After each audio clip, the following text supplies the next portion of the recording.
काळाचा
हरिभक्त बराय नारायण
किती या गाळाचा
सोसावा ओळसा किती या काळाचा सोसावा ओळसा लागला सरीसा पाठो अटी 184ची करा सोडवण रिघाया शरण पांडुरंगा उपजल्या पिंडा मरण सांगाते उपजल्या पिंडा मरण सांगाते मरते उपजते सवे चिते 184ची करा सोडवण रिघाया शरण पांडुरंगा तुका म्हणे माळ गुंतली राहती तुका म्हणे माळ गुंतली राहती गाडग्याची सुटी फुटलिया 184ची करा सोडवण रिघाया शरण पांडुरंगा यौता प्रविश्य मम वाचमिमां प्रसुप्ता संजीवयन्ति किल शक्तिधर स्वधाम अन्यंश हस्तचरण श्रवणत्वगाधिन प्राणान् नमो भगवते पुरुषाय तुभ्यं महायोगपीठे तटे भीमरथ्यां वरं पुण्डरीकाय दातं मणिन्द्रहि समागत्य तिष्ठन्तमानन्दकन्दं परब्रह्मलिङ्गं भजे पाण्डुरङ्गं खलावज्ञ जीवोधरा अर्थावतारं खलाङ्काङ्कते ज्योतिकामोऽभिवक्रं खलानीशवादापणोदार दक्षं समाधिस्थमूर्तिं भजे ज्ञानदेवं नमो सद्गुरु तुकया ज्ञानदीपा नमो सद्गुरु सच्चिदानन्दरूपा नमो सद्गुरु भक्तकल्याणमूर्ति नमो सद्गुरु भास्करा पूर्णकीर्ति आइए हनुमंत विराजिए कथा करो मति अनुसार प्रेम सहित गादी धरो विराजे पवन कुमार आत्मरूप गणेशो केलिया स्मरण होय सकळ विद्येचे अधिकरण तेच बंधू श्री चरण श्री गुरूंचे ते नमस्कार आता गुरुराया चरणी मस्तक गुरुराया चरणी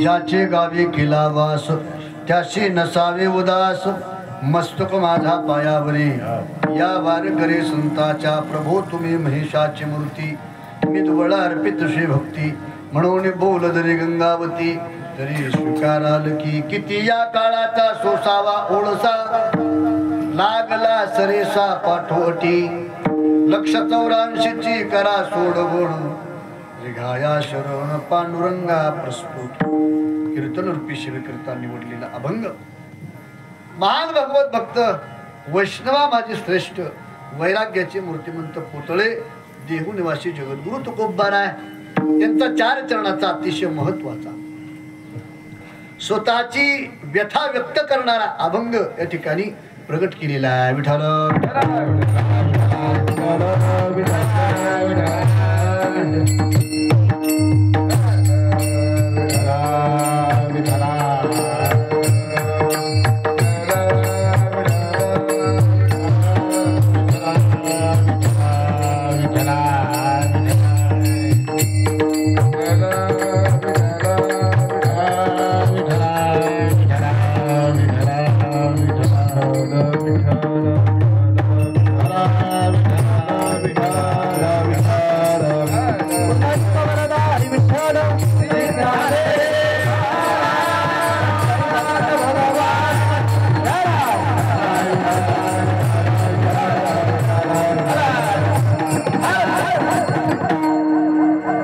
अभंग जगद्गुरु तुकोबारायांचा आहे. या अभंगाद्वारे जगद्गुरु तुकोबाराय जीवाचं एक रूपक घेऊन जीवाची भूमिका या ठिकाणी मांडताय.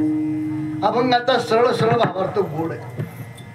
या अभंगाद्वारे जगद्गुरु तुकोबाराय म्हणतात, हा जो काळ आहे या काळाचा त्रास किती सहन करायचा, किती या काळाचा सोसावा ओळोसा किती त्रास सहन करायचा, हा सोडत नाहीये. पाठी लागतो आपल्या पाठीमागे लागतो. बर हा कधीच सोडत नाही आपल्याला. एक किती कुठल्याही येवणीमध्ये काळ सोडत नाहीये.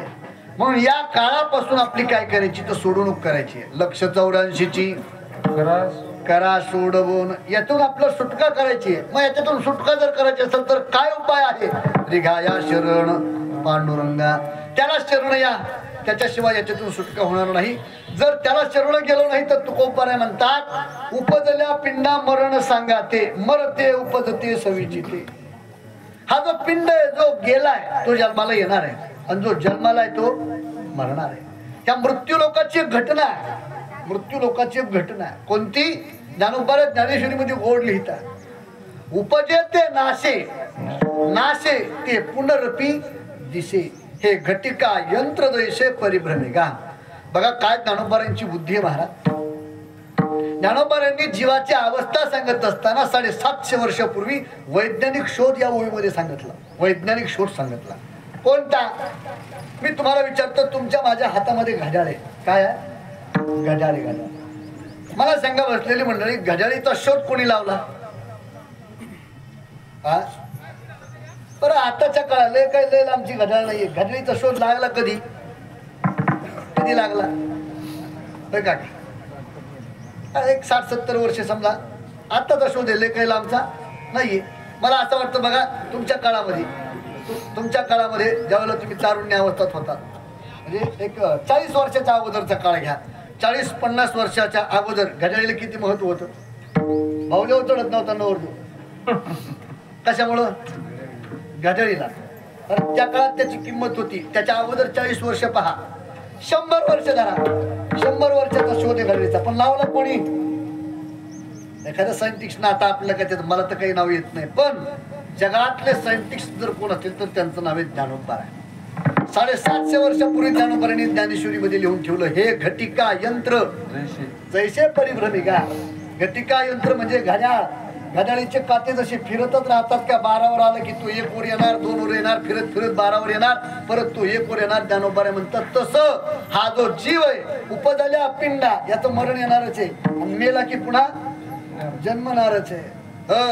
ही गत ज्ञानोबारांनी अवस्था तुमची माझी मांडलेली. तुकोबाराय म्हणतात या प्रकारे तो जीव होतोय. उपजल्या पिंडा मरण सांगाते, मरते उपजते सवेची ते. कशामुळं? तुकोबाराय म्हणतात या जीवाचं ममत्व, आशा. म्हणजे त्याचं उदाहरण दिलं तुकोबारांनी माळेचं. जसं गाडग्याची माळ असते. आता ही माझ्या गळ्यात हाराची माळ आहे, याच्यात फुलं ओवळली की ती फुलं बाजूला जातात का? नाही. जोपर्यंत फुल हे तुटून बाजूला जात नाही तोपर्यंत या माळेतून ते मोकळं होत नाही. असं जीव या ममत्व माया या माळेतून जोपर्यंत बाहेर जात नाही तोपर्यंत त्याला त्याचीही सुटका होत नाहीये. असा सरळ अर्थ अभंगाचा आहे. विठ्ठल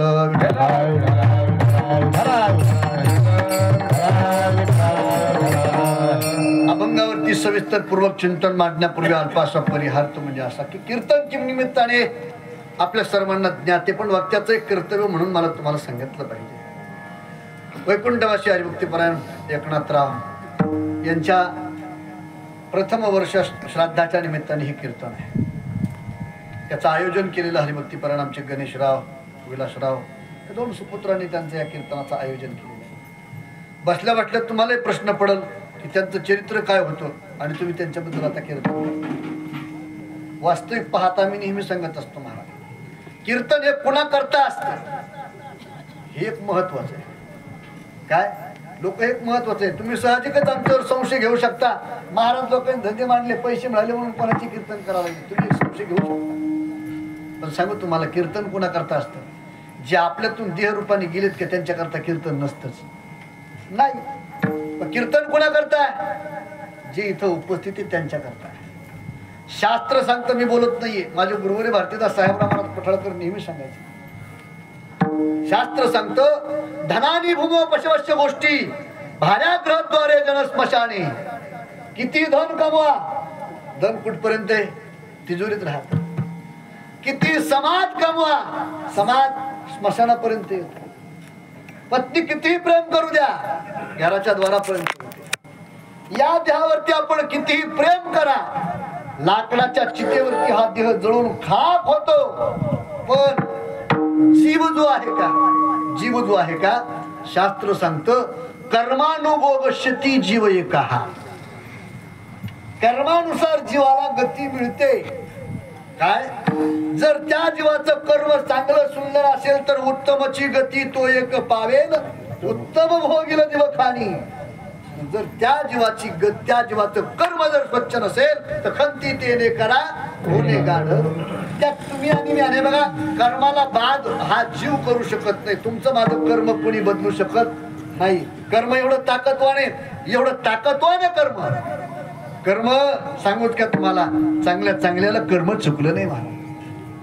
चांगल्याला म्हणजे देवाच्या बापाला कर्म चुकलं नाही तर तुमची माझी काय गती. सांगू तुम्हाला, कर्म देवाच्या बापाला कर्म चुकलं नाही. आज आपण अभिमानानं स्वाभिमानानं जगतो, अहंकाराने जगतो. पण विचार करा, देवाचा बाप होते राजा दशरथ, पण त्या दशरथाला देखील कर्माने सोडलं नाही सोडलं.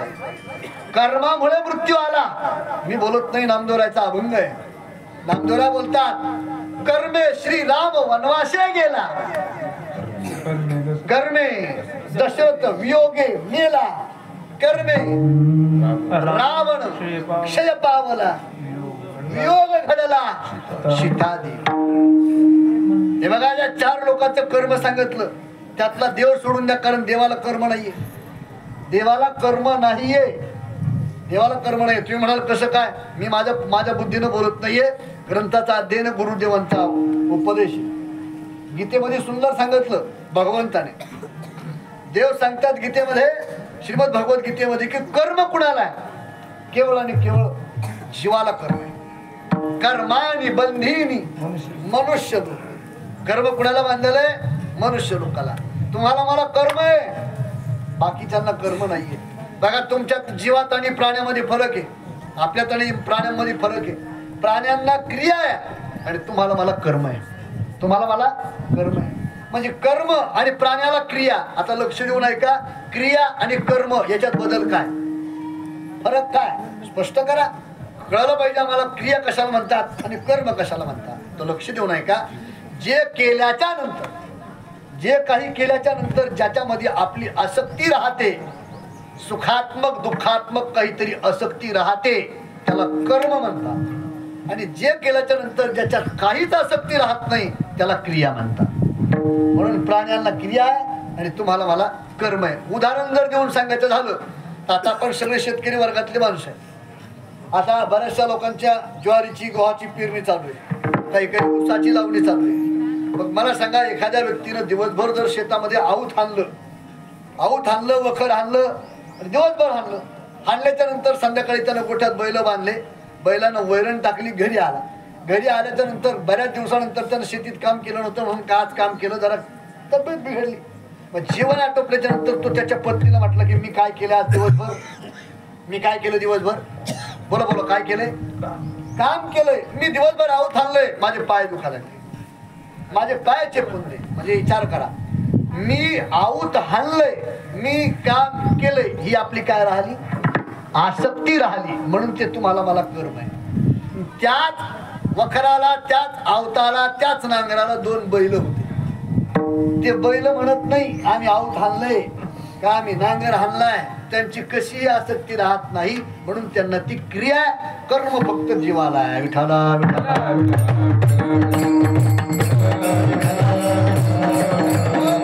देवाला कर्म नाहीये. मी बोलत नाहीये. श्रीमद भगवद्गीतेमध्ये भगवान सांगतात, नच माम तानी कर्माणी निबद्धन्ति धनंजया. धनंजय म्हणजे देव. धनंजयाला देवाला कर्म बांधू शकत नाहीये. मग या 3 लोकांचं कर्म आपल्याला पाहायचं. कोण? राजा दशरथ, रावण, या 2च लोकांचं पाहून. हे ताकदवान माणसं आहे. राजा दशरथ म्हणजे सामान्य नाहीये. देवाचे बाप होते, पण देवाच्या बापाला देखील कर्म चुकलं नाहीये. नाही चुकलं. काय कर्म होतं राजा दशरथाचं? ब्रह्महत्या घडली. त्या ब्रह्महत्येचं पातक म्हणून त्या ब्राह्मणाने शाप दिला. राजा, ज्याप्रमाणे आम्ही आमच्या मुलाच्या वियोगामध्ये मेलोय, मरतोय, त्याप्रमाणे तुला देखील तुझ्या मुलाच्या वियोगामध्ये मरावं लागेल. आणि ज्याप्रमाणे आम्ही मेल्याच्या नंतर आम्हाला पाणी पाजण्याकरता आमचा मुलगा जवळ नाही, त्याप्रमाणे तुला 4 मुलं होतील पण एकही जवळ राहणार नाही. हे कर्म राजा दशरथाला भोगावं केले कर्म झाले, केले कर्म झाले, केले भोगाले. केले कर्म झाले, केले कर्म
झाले, केले भोगाले.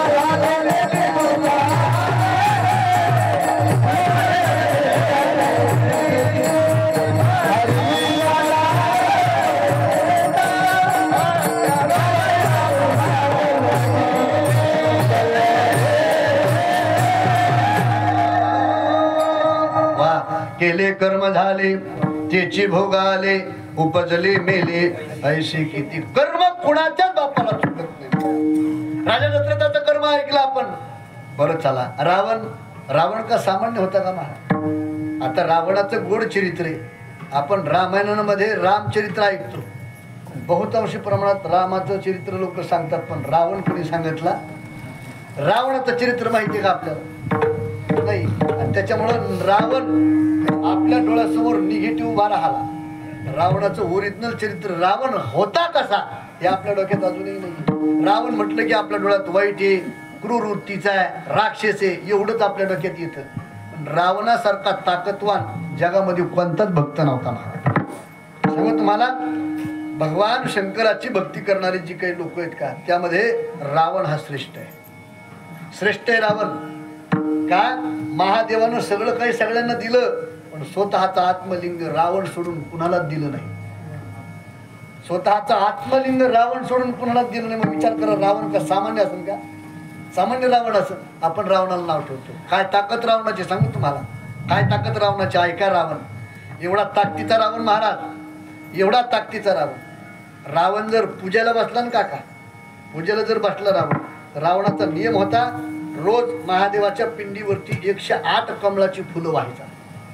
एक दिवस एक फुल कमी पडलं. रावणाला वाटलं हे जर फुल कमी वाहला आपण तर पूजेचं फळ मिळणार नाही, आणि फुल आणण्याकरता आपण उठून गेलो तर पूजेमध्ये विक्षेप आहे. मग रावणानं त्या क्षणी परशु म्हणजे कुऱ्हाड घेतली आणि आपलं मस्तक त्या कमळाच्या फुलाच्या जागेवरती महादेवाच्या पिंडीवरती वाहलं. मग भगवान शंकरांनी प्रसन्न होऊन रावणाला 10 मस्तक दिली. मग तिथून पुढे तो दशानन झाला. एवढी भक्ती रावणाची. आपल्याला अगरबत्तीचा चटकाना वाटलं तर आपण देव उचलून फेकून देतो आणि आपण रावणाला नाव ठेवतो. आपली पूजा न सांगितलेली बरी. आपली पूजा काय, काही काही माणसं लय देव उघडायचा नादे, म्हणजे उघडू नये असं नाही, पण मनच जागेवर नाही आपलं तेव्हा ते देव उघडण्यात तर बाईनं भांडे घासण्यात फरक काय आहे का नाही? मन सुद्धा व्यवस्थित पाहिजे. नाही महाराज आमच्या गावात एक जोड पाहिजे म्हातारी दोघच जण आहेत. लेकरं बाळा सगळे संभाजीनगरला राहिलाय. दूध दुखतं घरी चांगलंय. म्हातारीनं काय केलं दूध काढलं होतं मसुडीचं हे असं पातळं दूध चुलीवर ठेवलं. म्हातारं पूजाला बसलं होतं. टपूच्या टपूर रांगनाथाची मूर्ती होती. ती मूर्ती रांगनाथाची घेतली. म्हातारीनं पाणी घातलं. मग म्हातारीनं काय केलं ते दूध चुलीवर ठेवलं. म्हातारीनं सांगितलं अहो जरा दुधाकडे लक्ष ठेवा मी आण सकाळ जाऊन येते असं म्हणून म्हातारीने गेली बाहेर. आणि ते दुधाला उकळी आली. उकळी आल्याबरोबर त्या बाहेर गल्लीतल्या कुत्र्याला दुधाचा वास आला. वास आल्याबरोबर त्यानं दरवाजा उघडला. कुत्रं मधात आलं. कुत्र्यानं पाहिलं रामभाऊ कुठं वाचलेला आहे पूजाला वाचलेला आहे. त्याच्या लक्षात आलं हे काय उठत नाही. कुत्रं त्या चुलीजवळ गेलं. कुत्र्यानं पात्याल्यावरची जी परत होती का भगुन्यावरची झाकण ठेवलेली ते पायानं अशी परत ढकलेली. दळेलीशी परत वाजल्याबरोबर रामभाऊला आवाज आला. कुत्र्याकडे पाहिल्याबरोबर ते रामभाऊ म्हणतो हाड हाड. कुत्रं म्हणलं मला माहितीये तू काय पूजा झाल्याशिवाय उठत नाही आणि मी काय मग पोट भरल्याशिवाय मागं सरकत नाही. ते रामभाऊ म्हणला हाड. ते काय कुत्रा आहे का ना याच्या डाव्या हातात रंगणात होता यानं उजव्या हातात घेतला आणि खंडीशी कुत्र्याला फेकून. ही आपली पूजा आणि आपण रावणाला नाव ठेवतो. रावण सामान्य होता महाराज. रावण जर भजनाला बसला ना बरं काय म्हणतात महाराज रावण जर भजनाला बसला ना रावणाच्या भजनामध्ये विण्याची जर तार तुटली तर रावण पैठणा जाऊन तारा नव्हता आणि हाताची शिर काढीत होतं आणि तिथं त्या विण्याच्या जागेवर लावत होतं. का एक तार जर विण्याला कमी असेल तर सोर बिघडून जातो. म्हणून एवढी ताकद रावणाच्या भक्तीची आणि आपण रावणाला नाव ठेवतो. सांगूच का तुम्हाला रावण किती ताकदवान. एक ग्रह जर आपल्याला वक्र झाला एकच ग्रह तर आपल्याला किती भानगडी होत्या ह्या अनुभवल्या आपण. असे 9च्या 9 ग्रह रावणानं दगडाखाली घातले होते. रोज त्याच्या मस्तकावरती पाय देऊन रावण सिंहासनावरती होता. एवढी ताकद रावणाची. सांगू 33 प्रकारचे देव आहेत आपल्या संस्कृतीमध्ये. सगळे 33 प्रकारचे देव रावणानं बांधून एका रूम मध्ये कोंडून टाकले होते आणि कुलूप लावून चावी खिशात घेऊन रावण फिरायचा आंबडला. एवढा सोपा होता का रावण. एवढी ताकद रावणाची. सांगूच का तुम्हाला रावणाची ताकद सांगत का तुम्हाला. मला सांगा आपलं कुठलंही काम निर्विघ्नपणे पार पडावं याच्यासाठी आपण पहिली पूजा कोणाची करतो गणपतीची पूजा करतो. आणि जो आपलं विघ्नहर्ता गणपती आहे तो गणपती रावणाची महिन्यानं होता. महिन्यानं कशाला गाढवं राखायला. विचार करा जो आपलं विघ्न दूर करणार आहे तो रावण तिथं गाढवा हाकायलाय. रावण कमी ताकदीत असेल सांगा तुम्हाला. महाराष्ट्राचा आराध्य दैवत भगवान शंकराचा अवतार खंडोबा राया आपलं दैवत आहे कुलदैवत आहे. आपण खंडोबाचे भक्त. मग एवढं मोठं आराध्य दैवत असणारं खंडोबा राया हे सगळं जग त्याच्या पायावरती लोळते. आणि तो खंडोबा राया सालानं होता. सालानं कोणाकडं रावणाकडे. कशाला दाढी करायला. विचार करा ज्याच्याकडे गाढवर राखायला गणपती दाढी करायला खंडोबा. सांगत का तुम्हाला एखाद्या घरी मुलगा जन्माला आला तर बाया काय करतात जुन्या बाया 5वीच्या दिवशी रात्रभर तिथं दिवा लावून ठेवतात. का म्हणून ती सटवी येते कपाळावर नशीबली येते म्हणून. तर ती आपलं नशीब लिहिणारी सटवी आहे का. ती सटवी रावणाच्या लंकेमध्ये अंगण झाडायला होती. अंगण विचार करा ज्याच्या इथं सटवी अंगण झाडायला गणपती गाढवा राखायला खंडोबा दाढी करायला एवढ्या ताकदीवान देव होतं त्याच्या पायाखाली रुळवते. रावण सामान्य असं महाराज. आणि सांगूच का तुम्हाला शेवट अजून 5 पतिव्रता सांगितल्या शास्त्रामध्ये. 5 अहिल्या तारा सीता द्रौपदी आणि मंदोदरी या 5 पतिव्रता सांगितल्या. त्यापैकी निष्कलंक जीवन मंदोदरीचं आहे. या 4 पतिव्रतेला दाग आहे महाराज. कोणत्या ऐका. अहिल्या पतिव्रता आहे पण वालीचं आणि सुग्रीचं भांडण हिच्यामुळे आहे. तारा ही पतिव्रता आहे पण तुम्हाला माहिती आहे आता अहिल्या तारा आणि वाली तारेमुळे वालीचं आणि सुग्रीचं भांडण. अहिल्या इंद्रा पडले भग चंद्र झाला काळा डाग आहे.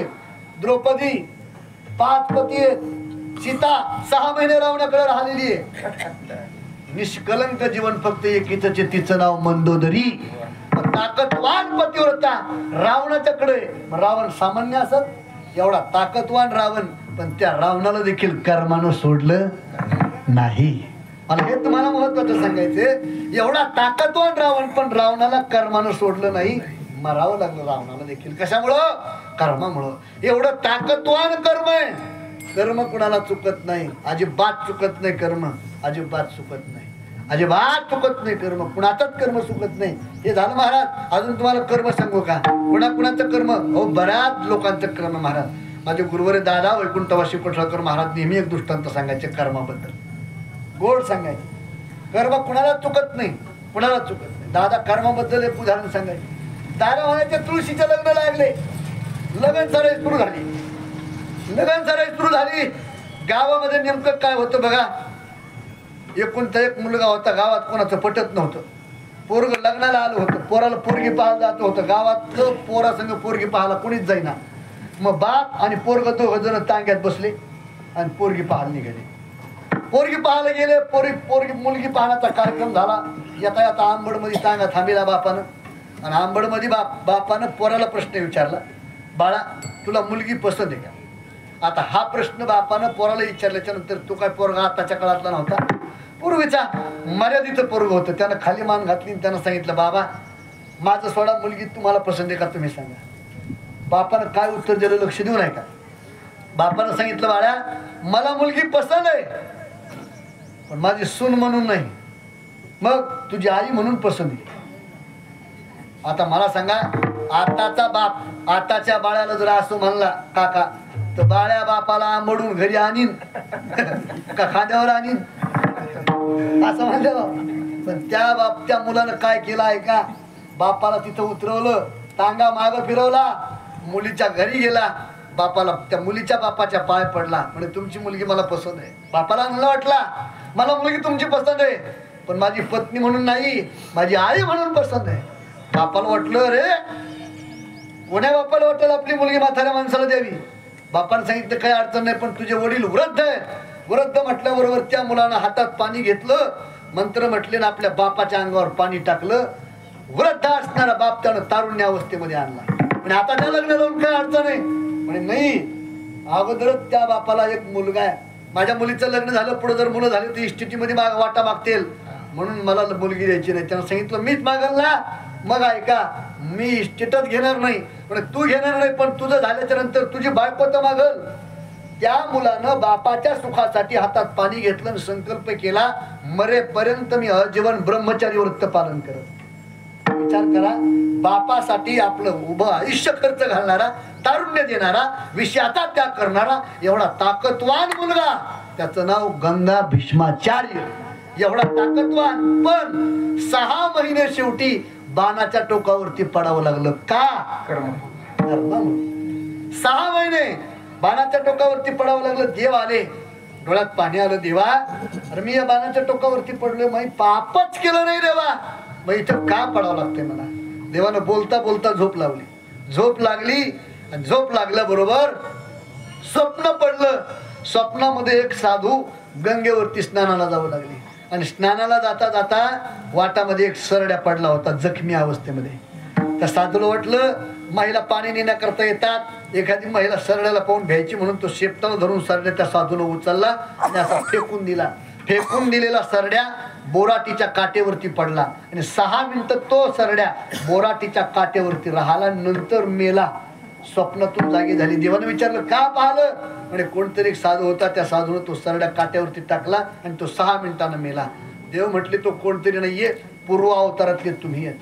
तुमच्यामुळे त्या सरड्याला 6 मिनिटं काट्यावरती झोपावं लागलं, वेदना सहन करावं लागल्या. त्याचा परिणाम हे व्याजासहित तुम्हाला 6 महिने भोगावं लागतंय. भीष्माचार्यांना कर्म चुकलं नाही तर तुमची माझी काय गती. म्हणून कर्म हे सामान्य नाही महाराज, कर्म भोगावंच लागतंय, भोगूनच चुकावं लागतंय, भोगूनच चुकावं लागतंय. कलियुगातली घटना सांगतो तुम्हाला कर्माबद्दल. या आपला जालना जिल्ह्याच्या खाली परभणी नावाचा जिल्हा आहे. परभणी नावाच्या जिल्ह्यामध्ये एक महान संत होऊन गेले, मारुतराव महाराज दस्तापूर. त्यांचे गुरु होऊन गेले मारवाडी समाजाचे होते, मोतीराम महाराज. महाराज कर्म भोगून चुकावं लागतं, हे साधू कोण ऐका. मोतीराम महाराज पहा, त्यांचा जर तुम्ही फोटो पाहिला मोतीराम महाराजांचा, तर त्या मोतीराम महाराजांच्या पायाला अशा पट्ट्या गुंडाळलेल्या आहेत फोटोमध्ये. हाच फोटो आहे त्यांचा, दुसरा फोटोच नाही मोतीराम महाराजांचा. मग पट्ट्या का होत्या? मोतीराम महाराजांच्या पायाला जखम झाली होती काका, एवढी जखम झाली होती. त्या काळात काय एवढे डॉक्टर नव्हते, एवढी जखम झाली होती की त्या जखमीमध्ये आळ्या झाल्या होत्या, आळ्या. बाबा गंगाखेडला कीर्तनाला गेले, तिथं असं बाजावरती पडल्या लोक दर्शनाला यायचे, किळस यायचे ना लोकांना. ते लोक म्हणायचे बाबा आपण एखाद्या वैद्याला दाखवू, काहीतरी दवा औषधी घेऊ त्याची. बाबा म्हणायचे नाही म्हणायचे. पण बाबाला झोप लागत नव्हती, त्या आळ्या अशा त्याचं आग व्हायची ना, वेदना व्हायच्या. एक दिवस बाबा त्या गंगाखेडमध्ये बाजावरती झोपल्या त्या पायातल्या ज्या आळ्या आहेत कशा उड्या मारायच्या, तर उडी मारता एक आळी काका बाहेर पडली. बाहेर पडल्याच्या नंतर काय बरोबर ना, बाबानं ती काडी आळी धराव आणि परत जखमीत टाकून द्यावं. लोक म्हणायचे बाबा, लोक जखमीतल्या आळ्या काढून बाहेर टाकतात आणि तुम्ही बाहेर गेलेल्या आळ्या आतमध्ये का टाकतात? बाबांनी सांगितलं अरे माझं काहीतरी पूर्वजन्माचं कर्म असन, ते तिचं पोट जर नाही भरलं तर मला पुन्हा जन्माला यावं लागल, पुन्हा जखम करून घ्यावं लागल आणि पुन्हा तिला पोटभर द्यावं लागल. त्याच्यापेक्षा याच जन्मात तिला काय पोटभर खायचं तर खाऊ दे. हे साधू शिका, कर्म हे भोगूनच चुकावं लागतं महाराज. म्हणून जीव जो आहे तो कर्मानं त्याच्या गतीनं जातोय, त्याच्या गतीनं जातोय. म्हणून आजचं जे कीर्तन आहे जे आपल्यातून गेलं त्यांच्या करता नाहीये, मग कुणा करताय? की इथं आहेत का त्यांच्या करताय. विठाला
कर्म भोगावं लागते, म्हणून कर्माचा आपण विचार केला पाहिजे. आजचं कीर्तन हे तुमच्या माझ्या करता आहे, तुमच्या माझ्या करता कीर्तन आहे. तुमच्या माझ्या करता म्हणजे आता तरी पुढे हाची उपदेश नका करू नाश. माणसाला महत्वाची गोष्ट आहे महाराज, ज्या गोष्टीचा विसर पडायला पाहिजे का तिथं विसर पडत नाही, आणि ज्या गोष्टीची आठवण राहायला पाहिजे का त्याची आठवण राहा. मला सांगा आपल्याला कोणत्या गोष्टीची आठवण राहायला पाहिजे? मरणाची कार्य नाही आठवण, मरणाची कार्य नाही आठवण, मरणाची कार्य नाही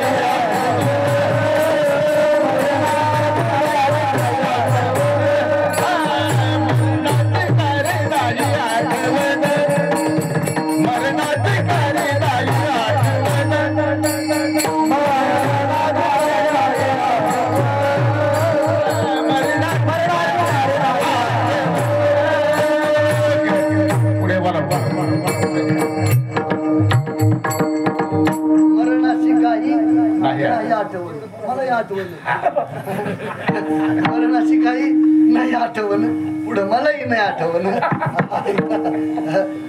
ज्या गोष्टीला आपण आठवायला पाहिजे त्याला आपण विसरलो. मृत्यू आपल्याला आठवले पण आपण मृत्यूची आठवण विसरलो.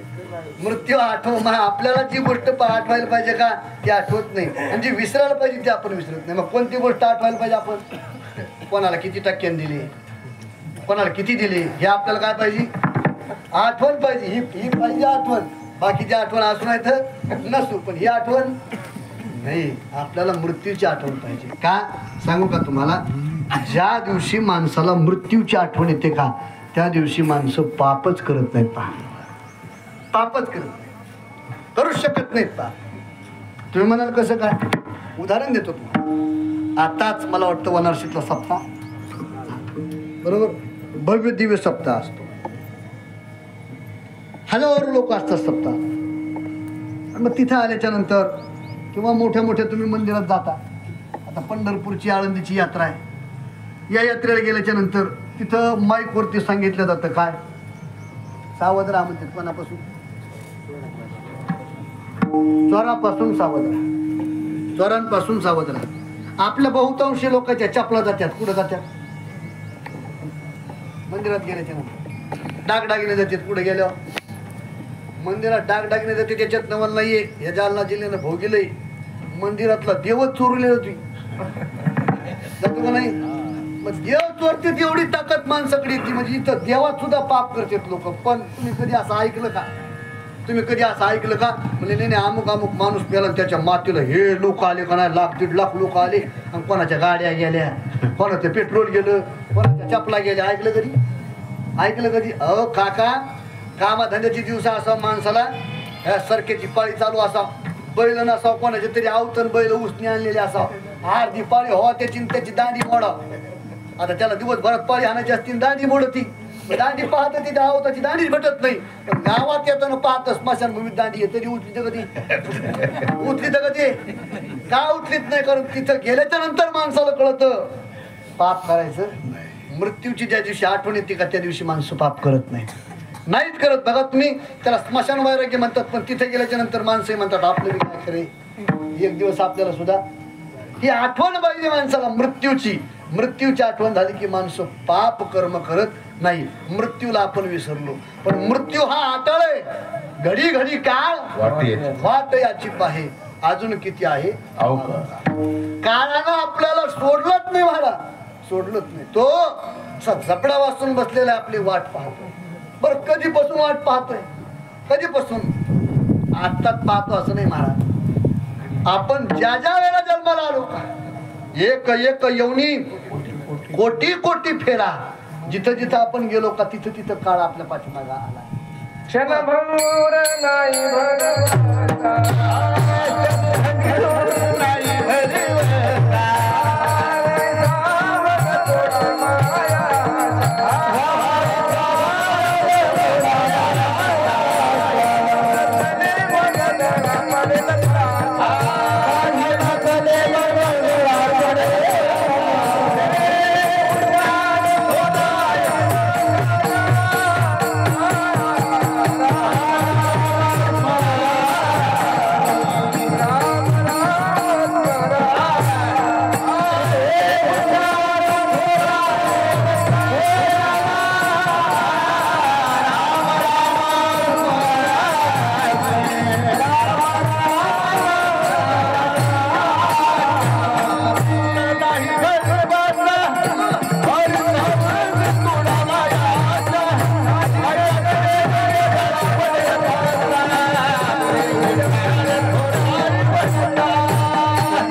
भगवंता, एवढा काळ आपल्या पाठीमागे क्षणाचा देखील आपल्याला भरोसा नाहीये. एवढा काळ आपल्या पाठीमागे. आपल्याला काय करायचं माहिती तुम्हाला? बरं चला मी सरळ सरळ विचारतो. परमार्थ परमार्थ परमार्थ करायचा. कशा करता परमार्थ करायचा? लोक म्हणले देव भेटण्याकरता. कोणाला भेटला का? नाही. बरं देव भेटण्याकरता परमार्थ करायचा. मग देव कशा करता भेटवायचा? लोक म्हणजे सुखा करता. मग सुख म्हणजे काय? देव सुखा करता पाहिजे. मग सुख म्हणजे काय? धन दौलत पैसा गाडी घोडा. आपण याला काय समजतो? सुख. मग हे देव नसताना बी आपल्याकडे नाही का? आहे. पण शास्त्र याला सुख म्हणत नाही. मग शास्त्र सुख कशाला म्हणताय का? आत्यंतिक दुःखाची निवृत्ती आणि ब्रह्मानंदाची प्राप्ती. याचंच नावे मोक्ष, याचंच नावे मुक्ती आणि याचंच नावे खरं सुख. हे कुठं मिळतं? हे कुठं मिळतं? हे त्याच्याशिवाय मिळत नाही. तेरे विना जीवा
देवाशिवाय तुम्हाला मला मुक्ती नाहीये, खऱ्या सुखाची प्राप्ती नाहीये.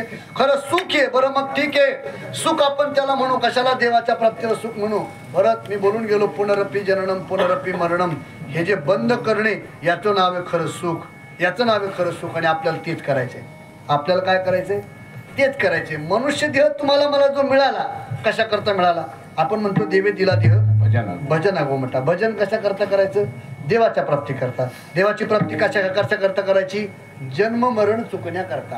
कारण या जगतामध्ये जन्म मरणासारखं दुःख पुन्हा कोणतं नाही. काय सांगू गर्भीचे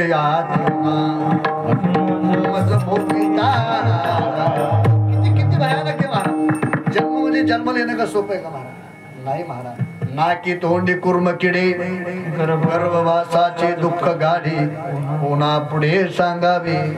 किती भयानक दुःख आहे महाराज ते. म्हणून तर त्या जीवानं देवाला प्रार्थना केली, एक वेळ करी या दुःखा वेगळे, तेव्हा त्या दुःखातून एकदा मला मोकळं कर. बरं, गर्वाचं दुःख झालं तुकोबारे, शेवटी शेवटी देवाला म्हणतात तुका म्हणे गर्भवासी सुखे घालावे. म्हणजे तुकोबारेला देवाला म्हणावं लागलं, म्हणजे किती दुःख असेल तिथं. एवढं भयानक दुःख आहे महाराज. जन्माला येणं सोपं नाहीये. बर, मृत्यू का सोपा वाटला आपल्याला? मृत्यू सोपा वाटला? नाही महाराज, मृत्यू सुद्धा सोपा नाहीये.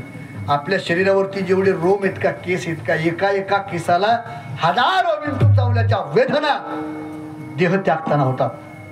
सामान्य नाही मृत्यूचंही दुःख. हे भयानक असणारं जन्म मरणाचं दुःख आहे. म्हणून देवा, हे जन्म मरणाचं दुःख एकदा आमचं चुकलं पाहिजे, याच्यातून मुक्त आम्ही झालो पाहिजे. याच्याकरता आम्हाला नरदेह मिळाला आहे. आणि नरदेहामध्ये तेच केलं पाहिजे. आणि बघा, नरदेह सोडून कुठल्याही जीवनात, कुठल्याही जीवामध्ये, कुठल्याही येवणीमध्ये मुक्त होता येत नाही. नाही होत आहे. सरळ सरळ तुम्हाला मी प्रश्न विचारतो, तुकोबारांचे का अभंग आहे? तुकाराम महाराज म्हटले, स्वर्गातले लोक इच्छा करतात, स्वर्गीचे अमर इथे येण्याची इच्छा करतात. ते स्वर्गातले लोक म्हणतात आम्हाला हा देह द्या. कशा करता? कारण या देहाची किंमत कोणाला कळली? त्याला. आपलं कसं झालं माहितीये का? एक वर्ग असा आहे त्याला मिळवलं पण कळलं नाही, दुसरा वर्ग असा आहे त्याला मिळवलं नाही कळलं नाही, तिसरा वर्ग असा आहे त्याला कळाला नाही, मिळाला नाही पण कळाला, आणि चौथा वर्ग असा आहे मिळालाही आणि कळाला. मिळालं पण कळाला नाही, त्याच्यात कोण येतं? आपण. आपल्याला मिळालंय पण कळलं नाही. बरं, मी परत तुम्हाला प्रश्न विचारतो, मिळाव का कळाव? या या कसं कसं कसं मिळाव का कळाव? मिळावं का कळावं? सांग मला, तुला जोर आला तुला. मिळावं का कळावं? बरं, सोपं विचारतो तुम्हाला मी. माणसाला जर पोहणं येत नसेल तर पाण्यात उतराव का पोहणं येतं तर पाण्यात उतरा? पोहायला का ढ्या कळत उतरल्याशिवाय तरी कसं कळलं? तसं मिळावंही आणि कळावं. आपल्याला मिळालं पण कळालं, देह मिळाला पण या देहाची ताकद तुम्हाला मला कळाली नाही. दुसरा वर्ग असा आहे, मिळालाही नाही आणि कळालाही नाही, पशु पक्षी. तिसरा वर्ग असा आहे, मिळाला नाही पण देहाची किंमत कळाली, म्हणून स्वर्गीची अमर. चौथा वर्ग असा आहे, मिळालाही कळालाही संत. स्वर्गातले लोक या देहाची इच्छा करतात. काय इच्छा करतात? त्यांनी स्पष्ट सांगितलं, जीवन मुक्त होण्याची जर जागा कोणती असेल तर तिचं नाव आहे नरशरीर. म्हणून त्यांनी अंडरलाईन केली, नारायण नामे होऊ जीवन मुक्त, कीर्तनी अनंत गाव. मुक्त होण्याची जागा कोणती आहे? फक्त मनुष्य देह आहे. तुम्हाला मला मुक्त होता येते, आणि तुम्ही आणि मी मुक्त होण्याकरता आलोय. आणि मुक्त व्हायचं आपल्याला कोणापासून? या मृत्यूपासून मुक्त व्हायचंय, जन्मापासून मुक्त व्हायचंय, जन्म मरणापासून मुक्त व्हायचंय, अर्थात काळापासून मुक्त व्हायचंय. काळापासून मुक्त व्हायचं. सांगू का तुम्हाला घडलेली घटना सांगतो बघा. ज्यांनी संप्रदायाची धुरा या घोर कलियुगामध्ये निळोबारायांच्या नंतर आपल्या खांद्यावरती घेतली. निळोबारायांच्या नंतर म्हणजे नी पासून तर नी पर्यंत वारकरी संप्रदायातील संताला मान्यता आहे. बरं का? माझं वाक्य आहे का? नी पासून तर नी पर्यंत संतांना वारकरी संप्रदायातल्या मान्यता आहे. म्हणजे निवृत्तीनाथापासून तर निळोबाराय, त्याच्यानंतर वारकरी संप्रदायाची धुरा जर कोणी सांभाळली असेल तर त्यांचं नाव आहे विष्णू महाराज जोग. जोग महाराज. या जोग महाराजांचं एक गोड चरित्र आहे. गोड चरित्र आहे. काका जोग महाराज कीर्तनकार नव्हते, जोग महाराज नव्हते, जोग महाराज पहिलवान होते. पैलवान होते जोग महाराज. हिंद केसरी होते ते, मल्ल खेळायचे. आणि पुण्यामध्ये त्यांनी हिंद केसरी जिंकली, सुवर्णाची गदा खांद्यावरती घेतली. आणि साहजिकचे तुमच्याकडे कशी पद्धती मला माहित नाही, निवडून आलेल्याच्या गळ्यात हार टाकतील का पाळलेल्याच्या? कोणाच्या गळ्यात हार टाकतील? म्हणजे अहंकार होतो ना तसं त्यांना. तर मी कुस्ती जिंकली हा अहंकार झाला, त्यांनी गदा खांद्यावरती घेतली आणि आळंदीला आले. रघुनाथ गुरुजी परभणीकरांना ते गुरु मानत होते.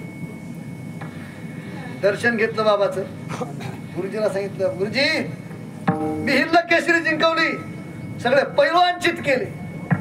गुरुजीच्या मुखातलं एकच वाक्य होतं, अरे विष्णू सगळे पैलवान खाली पाळले, पण अजून एक पैलवान तुला जिंकायचा राहिला. ते पैलवान कोणालाच जिंकिता आला नाही. जोग महाराजांनी लगेच गदा खांद्यावरची खाली ठेवली, म्हटले गुरुजी सांगा तो कोणता पैलवान आहे, मी त्याला चित करतो. गुरुजीने सांगितलं तो काळ नावाचा पैलवान आहे, काळाला चित कर. त्याच दिवशी गदा फेकून दिली, लंगोट बांधली परमार्थाची आणि काळाला जिंकवलं. विठ्ठल विठ्ठल.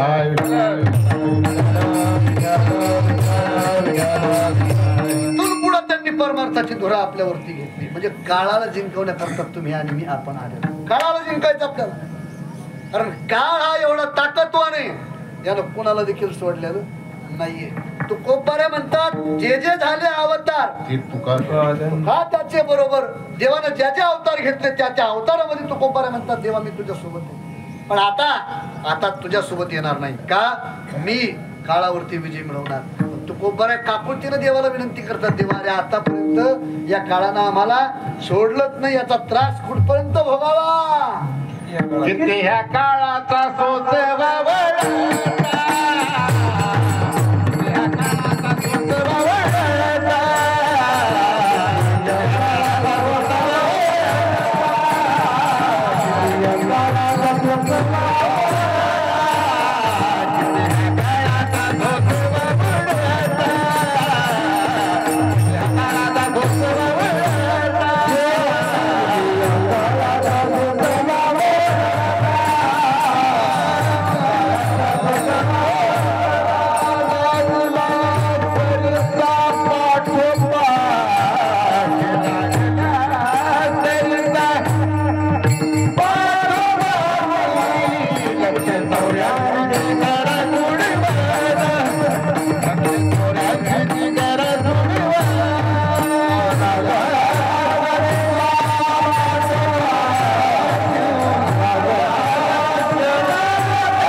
काळाचा सोसावा ओळसा. देवा ओळसा या शब्दाचा अर्थ त्रास. किती त्रास सहन करावा या काळाचा.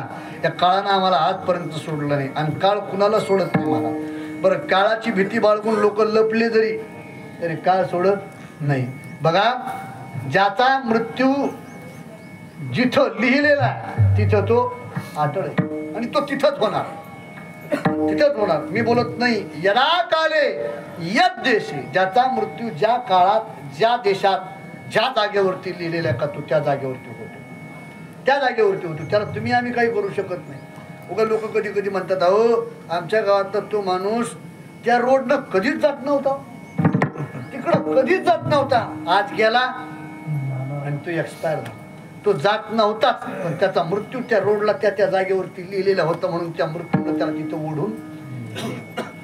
आणि मृत्यू कुणाला सोडत नाही महाराज, कुणाला सोडत नाही. एकदा गरुडाच्या आईचा मृत्यू होता. काळानं सांगितलं होतं तो मृत्यू लय भयानक आहे. गरुडानं सांगितलं माझ्या आईवरती माझं लय प्रेम आहे, लय प्रेम आहे, मी माझ्या आईला मरू देणार नाही. बघतो म्हणे काळ कसा येत होता. काळाला मिळत लागला नाही पाहिजे माझ्या आईला असं लपून ठेवतो म्हणे. दूर एका गुफेमध्ये नेऊन ठेवलं महाराज काळाला. गरुडानं आपल्या आईला दूर नेलं, गुफेमध्ये नेऊन ठेवलं. आणि ज्या वेळेला मृत्यूचा समय आला का त्यावेळेला काळ गरुडाजवळ आला आणि काळ रडू लागला. काळ म्हणू लागला गरुडा मलाच पंचायत पडली होती, आता तुझ्या आईचा मृत्यू ह्या गुफेत लिहिलेला आहे आणि ह्या गुफेत तुझ्या आईला घेऊन कोण येईन हा विचार मला पडला होता. इथं तुझ्या आईचा मृत्यू लिहिलेला आहे. इथं येईल कोण घेऊन तुझ्या आईला? तुझी आई कधी इकडे येणार नाही. तू स्वतः घेऊन आला. माझंच काम चांगलं झालं. काळ कुठेही जात तुम्ही सोडत नाही. त्रास सहन होत नाही आणि काळ काही सोडत ते म्हणून ते खूप बऱ्या म्हणतात कुठपर्यंत त्याचा त्रास सोसावा. तो आमच्या पाठीमागं लागलाय. प्रत्येक अवतारामध्ये तो आमच्या पाठीमागं लागलाय. मग देवा अरे तो आमच्या पाठीमागं लागला, आता आम्ही काय करावं? तो खूप बऱ्या म्हणतात एक काम करा. हा काळ तुमच्या पाठीमागं लागला ना, मग एक काम करा. अनेक येवणी तुम्ही भोगल्या, या येवणीपासून तुम्ही सोडवणूक करा. कशी? दुसरं चरण. लक्ष 84 करा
लक्ष 84 करा सोडवण. तू खूप बरं म्हणतात. हे काही लक्ष 84 होणे फेर आहे का?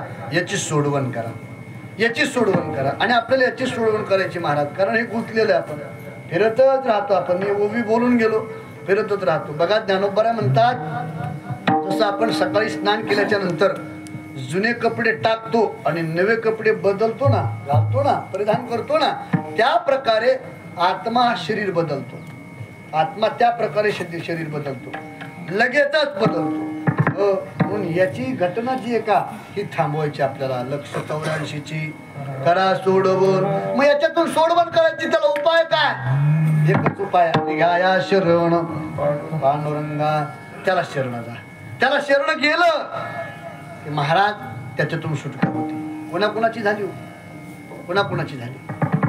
ज्यांनी ज्यांनी त्याची शरणागती केली का त्यांची त्यांची सुटका झाली. सांगतो थोडीशी तुम्हाला.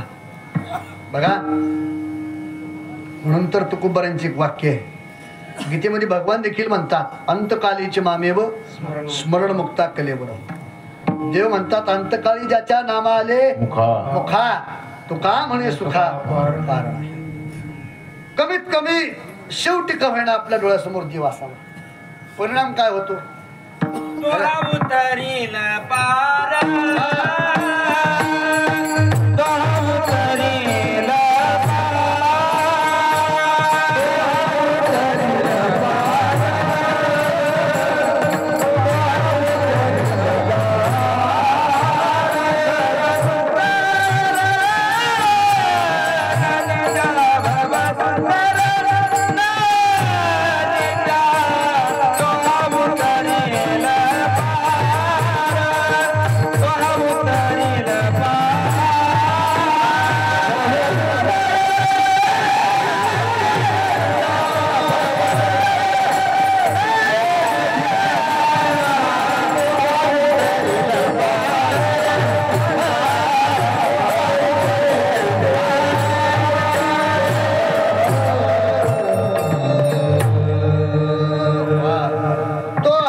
करील मुक्त करील याच्यातून, त्याला शरण आहे. जी शरण गेले का त्यांना मुक्त केलं. मला सांगतो थोडीस तुम्हाला. बघा ज्ञानोबा आहे, देवाला शरण गेले, अखंड समाधी संजीवन समाधी दिली देवानी. पुन्हा जन्म नाही, पुन्हा मृत्यू नाही. नाही महाराज, जगद्गुरु तुकोबार आहे, देवाला शरण गेले, सदेह घेऊन वैकुंठाला गेले, पुन्हा जन्म नाही, पुन्हा मृत्यू नाही. आणि आपल्या उषा पायथ्याला आहेत एकनाथ महाराज. एकनाथ महाराजांचं चरित्र ते एवढं गोड आहे काका, आवडतं मला नाथ महाराजांचं चरित्र. नाथ महाराजांनी जीवनभर लोक गवळणी भारुडाच्या माध्यमातून हसवली, आणि जाताना सुद्धा लोक हसूनच नाथ महाराज हसूनच गेले. नाथ महाराजांचं चरित्र लय विनोदात्मक, कारण काही काही लोक असतातच तसे महाराज. कसे मी लोकांचाही काही प्रकार सांगत असतो. एक वर्ग असा आहे की हसून मेल्यासारखा आहे, नसल्यासारखा आहे. दुसरा वर्ग असा आहे नसून नसल्यासारखा आहे. तिसरा वर्ग असा आहे हसून असल्यासारखा आहे. आणि चौथा वर्ग असला आहे नसून असल्यासारखा आहे. म्हणजे काही माणसं अशी आहेत महाराज की जिवंत आहेत पण कोणाच्याच उपयोगाचे नाही. काय रे सगळं गाव वाटतात, हे मरत गाव सगळं गाव वाटतं हे दार.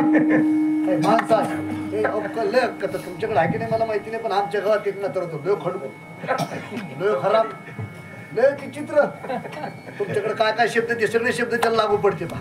एवढं खराब काका एवढं खराब. सकाळी जर उठलं भाऊसाहेब महाराज त्याला चहा पचत नव्हता. चहा त्याचा एक विधी होता. कोणता असेल? देवदर्शन, मायबापात दर्शन, देवपूजा. नाही कोणाच्या तरी घरात भांडण लावल्याशिवाय त्याला चहात पचत नव्हता. एवढं खराब घर सोडलं नव्हतं गावातलं त्यानं. गावात भांडण. एक दिवशी काय झालं, त्याला प्यारल्याचा अटॅक आला. 4 पोर होते, पोरानं उचललं दवाखान्यात नेलं, ज्यांना क्रिटिकलला ऍडमिट केलं. त्याला ऍडमिट केल्याबरोबर डॉक्टरने सांगितलं बघा तुमचे बाबा आता काही जगण्याच्या मार्गावर राहिले नाही, उगा पैसा खर्च घालण्यापेक्षा तुम्ही घरी न्या आणि बाबाची सेवा करा. म्हातारं एवढं खराब होतं काका, डॉक्टर त्याच्या त्या कॅबिनमध्ये बोलत असताना यानं कातातून ऐकलं ते. 4 वाजता डॉक्टर राऊंडला, डॉक्टरनं टिटिस्कोप कानाला लावलं आणि म्हाताऱ्या छाती लावलं. जसं म्हाताऱ्या छातीला टिटिस्कोप लावलं की म्हातारं लागलं रडायला, जोरात रडायला लागलं. डॉक्टरने विचारलं बाबा काय झालं, काहून रडायला लागली? नाही डॉक्टर साहेब माझ्या पोराला बोलताना मी सगळं ऐकलं. मी सगळं ऐकलं. मग तुम्ही रडता काहून? मला कळलं मी मरणार आहे, मी जगणार नाही म्हणून. मग तुम्ही बाबा तुम्ही रडता काहून? नाही मला कळलं मी मरणार आहे म्हणून, पण मला मरायची भीती नाही. म्हणजे मग मी लांबून व्हायना कीर्तन ऐकले, मी मरणार आहे मला कळलंय पण मी याच्यामुळे घेत नाही. म्हणलं मग रडता का म्हणून? डॉक्टर साहेब मी उभ्या आयुष्यात कोणाचंच चांगलं केलं नाही याच्यामुळे मी रडतो. डॉक्टरला वाटलं काय देव माणूस आहे का. बघा माणसाकडून काही चूक होऊ द्या पण त्याचा जर पश्चाताप झाला ना तर त्याच्यासारखं पुण्य नाही. डॉक्टरला वाटलं पश्चाताप झाला काय देव माणूस आहे. मग बाबा तुमची काय इच्छा? डॉक्टर साहेब माझी शेवटची इच्छा आहे, तुम्ही करताना का पूर्ण? म्हणले हो सांगा काय इच्छा आहे. तुमच्याकडे एकच म्हणे एक काम करा, आमच्या गावातल्या सरपंचाला फोन लावा त्याला इथे बोलून घ्या. डॉक्टरनं काय केलं, लगेच फोन लावला महाराज सरपंचाला. मग काय पाहता सरपंचाला फोन आल्यावर ग्रामपंचायतची बोडी, सोसायटीची बोडी, 2-4 बचत गट जे गाड्यात भरले की नीट जाणणार. आयशूचा दरवाजा उघडला सरपंचानं. सरपंच मध्ये गेल्याबरोबर त्या म्हाताऱ्यानं सरपंचाला पाहिलं की म्हातार लागलं रडायला. बाबा सरपंच तुमच्या काळात 2 नंबर वार्डात जो घोळ केला होता का? पठाणच केला होता. जाऊ द्या म्हणे तुम्ही चांगले आहेत, हो तुम्ही चांगले आहेत. मग शेवटची इच्छा तुम्हीच पूर्ण करू शकता. काय इच्छा मिळेल दादा सांगा? काय नाही दादा सरपंच मला मुक्ती मिळणार नाही, मी लय खराब माणूस आहे, एक घर ठेवलं नाही, मला सगळ्या घरात भांडणं लावली. पण मग एक इच्छा मिळेल सरपंच, मी मेल्यावर मला चौघाच्या खांद्यावर नेऊ नका. म्हणले मग मला दोर बांधा कुत्र्यासारखं वडीत घावातून न्या, आपल्या स्मशानभूमीत चिताचं झाड आहे, मला उलट टांगा. आणि ज्याच्या घरात न भांडणं लावले का त्यानं मला चपलानं बुटानं कशानं मारा, मा बदला घ्या, त्याच्याशिवाय मला मुक्ती मिळणार. असं ते म्हातारं म्हणलं काका मेलं. आता काय म्हाताऱ्याला ॲम्ब्युलन्स मध्ये घातलं महाराज. ते गावाकडे येऊ लागलं.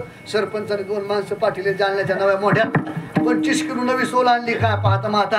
आणि असा अंत्ययात्रेचा सोहळा कुठंच नव्हता निघाला म्हणून 25 खेड्याचे लोक आमच्या गावात आली. ह्या लोक आले महाराज. पाहुण्या रावण्यानं पाहिलं तर काही तिरडी नाही, काही नाही, बांबू नाही, काही नाही.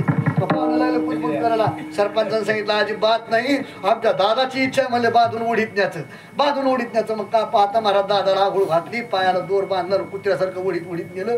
तिथं झाडाला उलट टांगलं. 2 रांगा झाल्या. 2 रांगा, एक महिला मंडळीची एक पुरुष मंडळीची 2 रांगा झाल्या. कशा करता? दर्शना करता नाही, मारण्याकरता. मग ज्याच्या हातात जे येईल त्यानं ते मारू लागलं. महिला मंडळी बियाणं कोळपाट कशाला मारू लागले महाराज. और माणसं रुमणं, दांड्या, शिवलाट, चपला, बुट कशानं मारू लागली. सगळं गाव त्याला मारू लागलं. आणि एक आमच्या गावातलं पोरगं जालन्याला शिकायला होतं, ते 4च्या गाडीनं रेल्वेनं स्टेशनला उतरलं आणि पायी गावात येऊ लागलं. त्यानं पाहिलं सगळं गाव मिळून एका माणसाला मारते. त्यानं काहीच विचार केला नाही. खिशातला मोबाईल काढला आणि SP फोन लावला, साहेब आमच्या गावात एक माणूस सगळ्या गावानं मिळून जिताच मारला. वाय करीत गाड्या आल्या. पाहत तर खरं सांगा कोण मारित होतं? SP ला पुरावा पकला महाराज. धर माणूस की टाक गाडीत, धर बाई की टाक गाडीत. अख्खं गाव हलसुळला. आतमध्ये गेल्याबरोबर मग एकमेकाला चेअरमन सरपंच म्हणते, आपा अय तात्या काय दादा खडगुळ होता रे. जीवन भरतो यानं आपल्याला तारात द्याला पण मारताना बसवून नाही गेला. अख्खं गावात घालून गेला. असे काही माणसं तसं नाथ महाराज तसं नाही महाराज. नाथ महाराजांनी जीवनभर हसवलं आणि जाताना सुद्धा नाथ महाराज विनोद करून गेले, हसून गेले महाराज. चतुर्थीच्या दिवशी नाथ महाराजांचं देहावसान झालं. ऐका, चतुर्थीच्या दिवशी नाथ महाराजांचं देहावसान झालं. अंत्ययात्रा निघाल्या बरोबर पैठण मधल्या एका स्त्रीची मुलगी नांदण्याकरता पहिल्यांदा सासरी चालली होती आणि आडवी अंत्ययात्रा आली. त्या बाईच्या मुखातून एवढा शब्द गेला, माझी पोरगी पहिल्यांदा नांदायला चालली आणि हा मेला ना, त्या आजच कसा मेला. नाथ महाराजांनी उडी मारली, सांगितलं मावशी तू ही मुलगी वाटेल लाव, मी कधी म्हणून. पंचमीच्या दिवशी नाथ महाराजांची अंत्ययात्रा निघाली. ज्या ब्राह्मण कुळातल्या लोकांनी खांद्यावर घेतलं का ते लागले म्हणायला, हा नात्या पवित्र ब्राह्मण कुळात जन्माला आला आणि आयुष्यभर बहुजन समाजाची सेवा केली, पण शेवटी का व्हायना याला आपल्याच खांद्यावरती जावं लागतंय. नाथ महाराजांनी खाली उडी मारली आणि सांगितलं, दादा हो तुम्हाला कोणाला न्यायचं ते न्या, मी आपलं एकटाच जाईल. आणि षष्टीच्या दिवशी नाथ महाराज स्वतःच्या पायानं चालत गेले. गोदावरीमध्ये आपला देह विलीन केला. पुन्हा जन्म नाही, पुन्हा मृत्यू नाही. म्हणजे जे देवाला शरण गेले का देवानं याच्यापासून त्यांची सुटका केली. म्हणून रिघाया शरण पांडुरंगा. याच्यापासून जर सुटका करायची असेल तर त्याची शरणागती करा. अन्यथा हे राहाडगाड चालूच आहे. कशाप्रमाणे चालू आहे? 3रं चरण.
उपजल्या पिंडा मरण सांगा ते मरते उपजते सवेचिते. जो पिंड जन्माला आलाय त्याचा मृत्यू ठरलेला आहे आणि ज्याचा मृत्यू झाला त्याचा जन्म ठरलेला आहे. म्हणून याच्यातून जर सुटका करायची असेल तरी घ्या शरण. एकच पर्याय देवाला शरण जा, अन्यथा हे चालूच आहे महाराज. मग हे बघा, हे बोलून गेलो, गती तर आपल्याला मिळणारच आहे, पण कोणती गती मिळणार आहे हे आज आपल्याला कळत नाहीये, पण मिळणारच मिळणारच आहे. मग आपलं कर्म जसं असेल.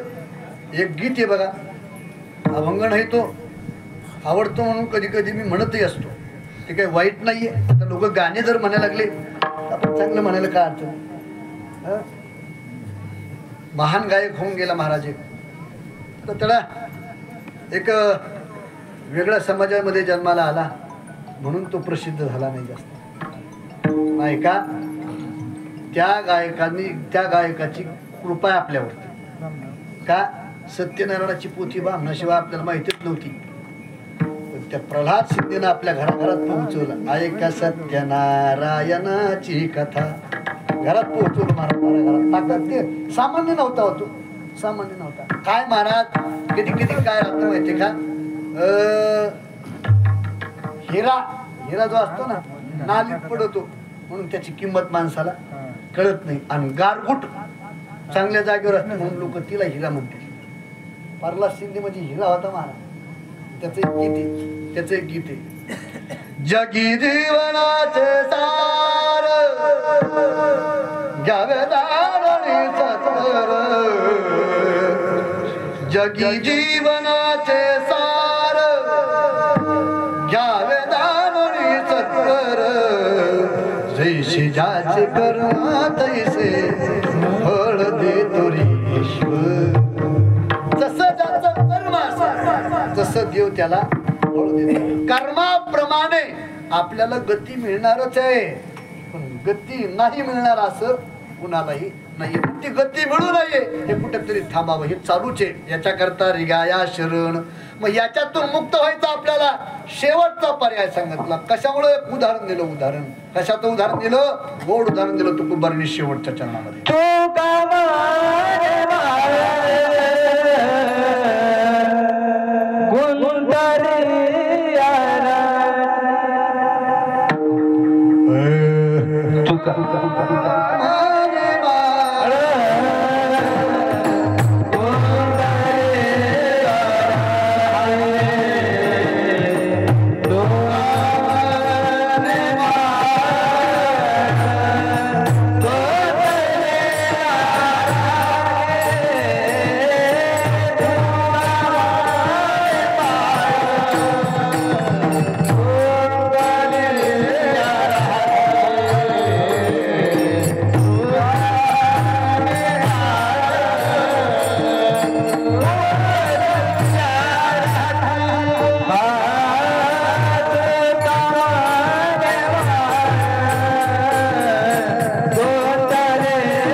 गाडग्याची सुटी फुटलिया, 184ची करा सोडवण, रिघाया शरण पांडुरंगा विठोबार कुमार.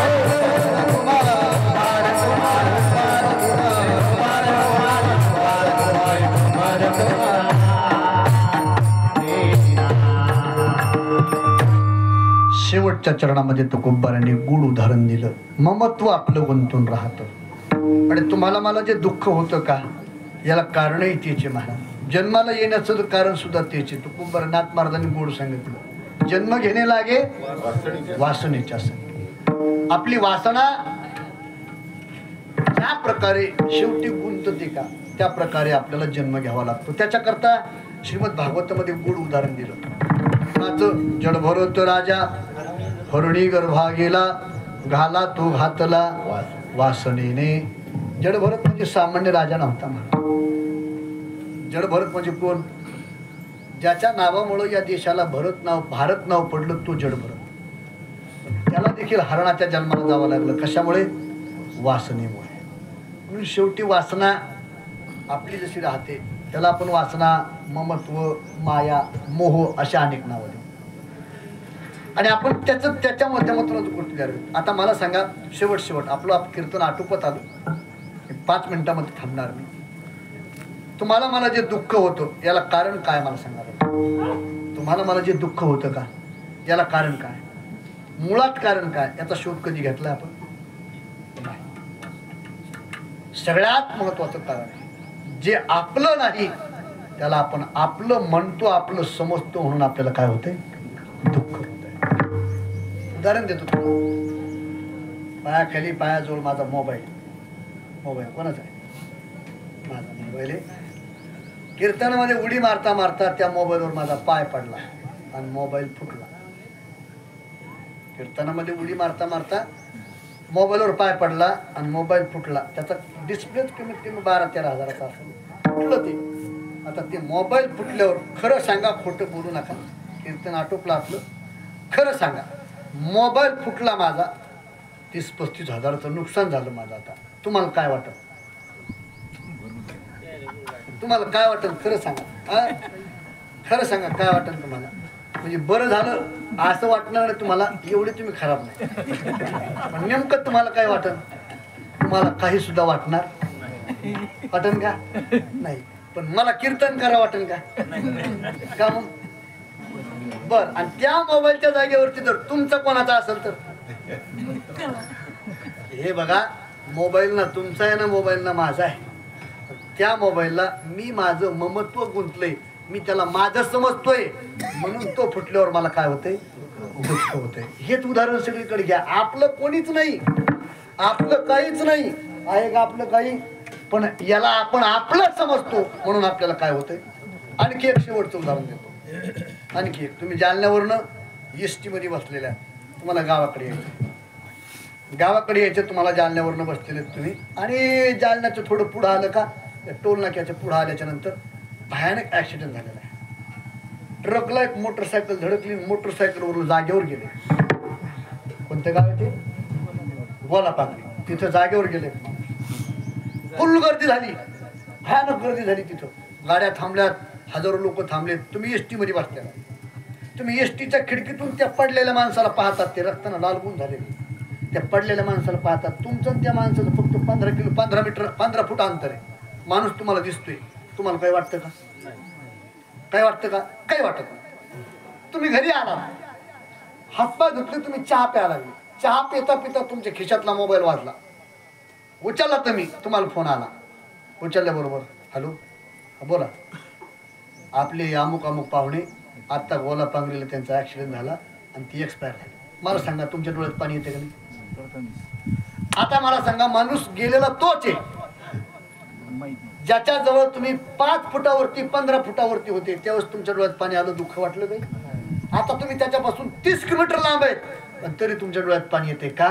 पण ज्यावेळेला तुम्ही त्याच्या जवळ होते का त्यावेळेला तुम्ही त्याला माझं म्हणत नव्हते, ममत्व जोडलं नव्हतं. आता तुम्ही त्याच्यापासून लांब आहे पण तुम्हाला कळलं तो माझा आहे. ममत्व जोडलं की तुम्हाला काय होतंय?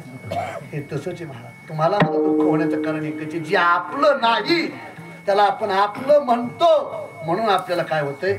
दुःख होते. ही ममत्वाची गाठ गुंतलेली, जोपर्यंत ही सुटत नाही तोपर्यंत याच्यातून आपली सुटका होत नाही. तो कोपऱ्याने गाडग्याचं उदाहरण दिलं. जोपर्यंत ते गाडगं फुटत नाही तोपर्यंत ते वेगळं होत नाही. तसं याचं ममत्व रूपी जे गाडगे, अशा माया रूपी जे गाडगे, ते आपलं सुटत नाही तोपर्यंत आपण याच्यातून सुटत नाही. म्हणून तुकोबाराय म्हणतात, तुका म्हणे माळ गुंतली राहती, गाडग्याची सुटी फुटली या. लक्ष 84 करा सोडवण, रिघाया शरण पांडुंगा. अभंगाचा भावार्थाला पूर्णविराम. अभंगाचा भावार्थ असाच असेल, माझा दावा नाही. विद्वान कीर्तनकार ज्ञानी पुरुष अभंगाचा भावार्थ वेगवेगळा करू शकतात. गुरूंचा आशीर्वाद, जे काही माझं चुकीचे बुद्धीचे दोष जे काही बरोबर असेल ते माझ्या गुरुवर्य साहेबराव महाराज कोठाळकर यांचं आहे. चुकीचं माझे मला पदराध्यात जे बरोबर असेल ते तुम्ही स्वीकारा. जाता जाता आपल्या चरणावरती एकच विनंती करतो. हे बघा, वर्ष श्राद्ध का करायचं असतं? आपल्या संस्कृतीमध्ये नियम आहे. आपण संस्कृतीला थोडंसं आता बाजूला ठेवायला लागलो आणि आपणच लोक आहेत महाराज आपल्या संस्कृतीला विसरायला लागलो. पण जरा काळ खराब आहे, काळ वाईट आहे आणि येणाऱ्या काळामध्ये आपल्या संस्कृतीची खूप गरज आहे, खूप गरज आहे, खूप गरज आहे. का माहिती आहे का? मी तळतळीनं सांगतो महाराज, माझा अभिमान नाही किंवा माझा मोठेपणा नाही, महाराष्ट्रच नाही तर या भारत देशातील जवळजवळ 8 राज्य फिरतो मी, पाहतो महाराज. पण संस्कृतीला आपणच आपल्या संस्कृतीला गालबोट लावतोय. संस्कृती आपण टिकवणार नाही, टिकवत. बघा, 1:30 वाजला, 5:30 वाजले की 5 वर्षाचं लेकरू सुद्धा नमाज अदा करायला मस्जिदीमध्ये जाते. मारुतीच्या मंदिरातला घंटा वाजून वाजून घंटा बदलायची वेळ आली, पण अजूनही आपण आपले लेकरं तो सोडा बाप सुद्धा मारुतीच्या दर्शनाला येत नाही. संस्कृतीला आपण गालबोट लावायला लागलो. आपल्याला वाटतं आपला मुलगा उच्च शिक्षित व्हावा, आपण नाही ते शिक्षणाकरता मुलांना खर्च करतो, पण संस्कार मुलांना देत नाही देत संस्कार, नाही देत संस्कार. इथं बसलेल्यापैकी मला सांगा ना, इथं बसलेल्यापैकी कोणता बाप असा आहे सकाळी उठल्याच्या नंतर कमीत कमी आपल्या मुलाला 2 शब्द तरी म्हणत असेल, मन बाळा कमीत कमी देवाला जे जे कर असं तरी कोण म्हणत असेल? असे बाप आहेत की?